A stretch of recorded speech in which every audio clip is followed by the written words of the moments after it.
If you are among the 80% of Australians using natural medicines and treatments such as naturopathy, yoga and Pilates to improve your health, prepare for a shock.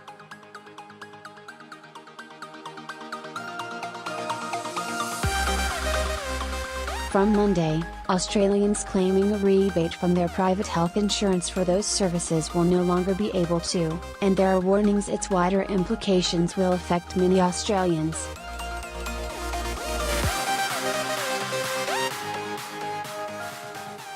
The federal government has drawn up a list of natural therapies private health insurers are now banned or prohibited from funding because the treatments are deemed to be lacking in scientific evidence.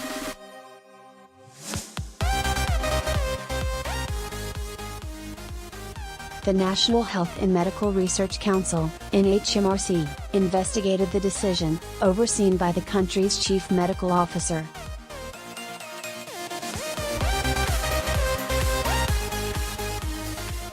There are questions around the relevance of the review because it only included studies done up to 2014.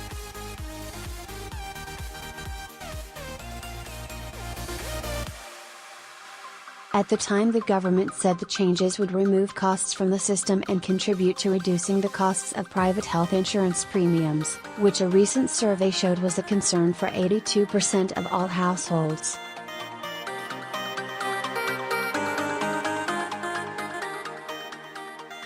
But Private Healthcare Australia has admitted the decision would have a very minimal impact on premium costs.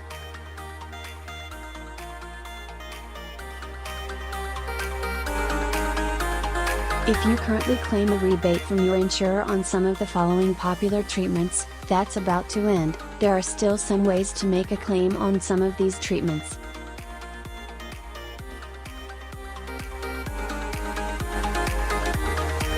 For example, if you see a physiotherapist who incorporates some Pilates techniques into treatment, that is okay, as long as it is not advertised as Pilates.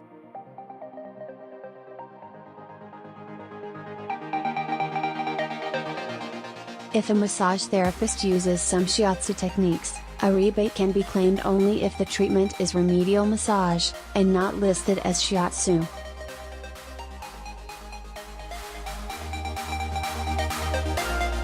It depends on who you talk to. There is an ongoing debate in the medical profession over the value of natural therapies.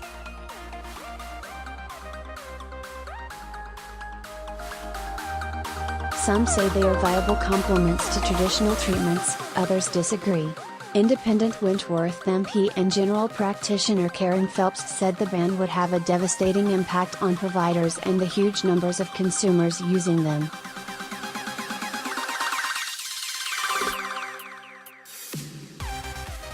Australians are continuing to turn to natural therapies, and there is clear evidence that there could be savings in public expenditure if complementary medicines were better supported by private health insurance, she said.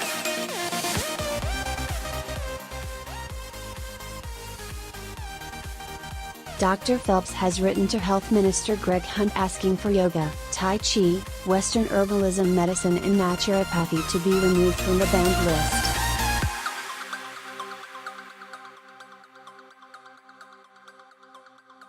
Yet, groups such as Friends of Science and Medicine, FSM, are less convinced of the benefits of natural therapies.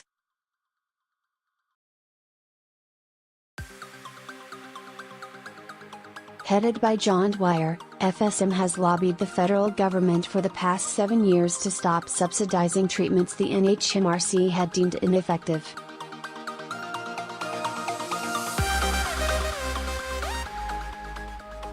The move is important in our efforts to use precious health dollars wisely, Professor Dwyer said.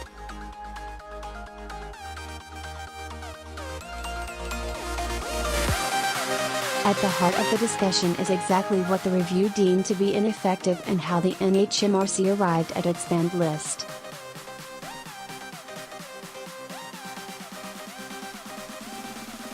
UTS Associate Professor John Wardle, who works for the Australian Research Centre in Complementary and Integrative Medicine, said the list included some therapies which had good scientific evidence.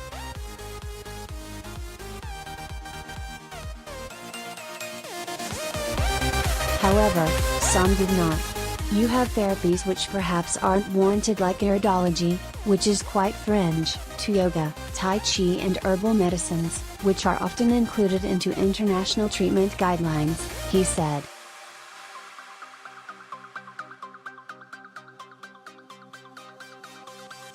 Department of Health Chief Medical Officer Professor Brendan Murphy told the ABC the NHMRC review used the same scrutiny of scientific evidence used for all publicly funded health therapies, including those that were reimbursed by Medicare.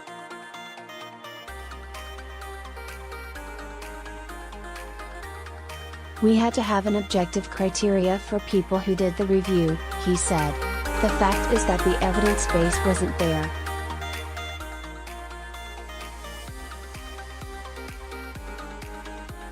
But many of those in the complementary medicine sector said they believed the review was flawed, and more recent studies had shown benefits for treatments such as yoga, Pilates and naturopathy.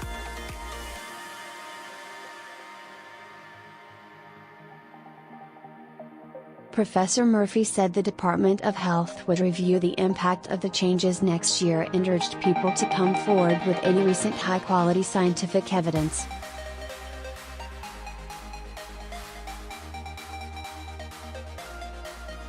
Experts say the decision has already had some serious unintended consequences, including potentially stifling legitimate medical research into how natural therapies could treat a wide range of conditions.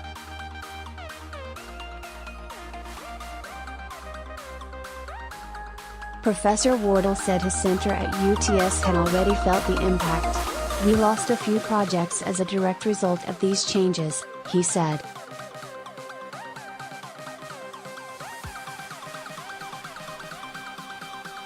And it really comes down to how the legislation was written. The prohibition is very extensive.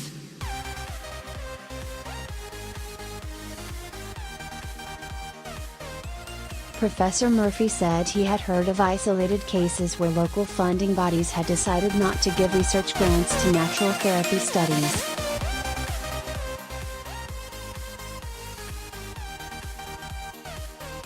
Through the Medical Research Future Fund and the National Health and Medical Research Council, I would encourage research into these areas where there is a contested position about whether they are beneficial, he said.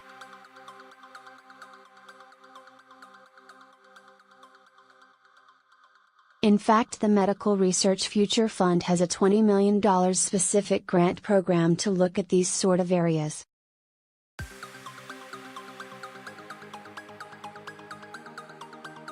Private health insurers admit some people will be disappointed with the changes.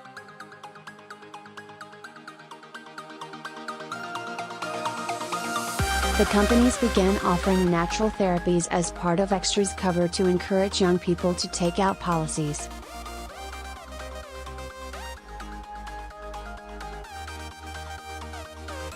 Private Healthcare Australia Chief Executive Rachel David said the decision to stop paying rebates was done in consultation with stakeholders such as doctors' groups, the federal government and the insurance industry.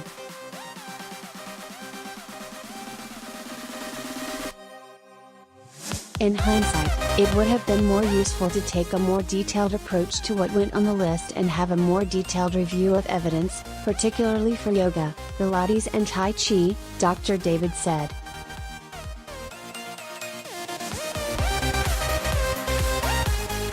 She said there were no plans to reduce private health insurance premiums, despite the changes.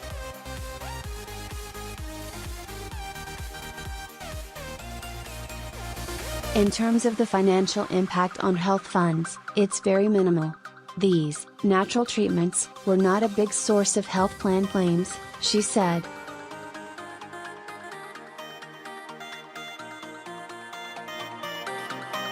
Some of the other therapies impacted include